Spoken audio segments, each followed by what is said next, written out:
आज morning IC Brajraj नगर गोटे खबर आसला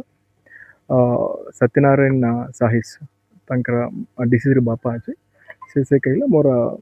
पुआ हजिगेला बोली से खबर हमको देला तापरे आईसी ब्रजराज नगर से इंक्वायरी कला तापरे हमको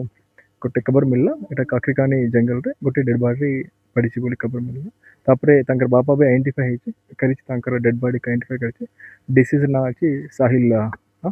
साहिस से कहते किसी सांग मैंने हत्या कर कही और तद्वारा आम गोटे एफआईआर भी रुजु करूँ आम ब्रजराज पुलिस स्टेशन पे case number 30/26 under section 103 class 1 एवं आम साइंटिफिक टीम भी आसी से material evidences other scientific evidences collect कर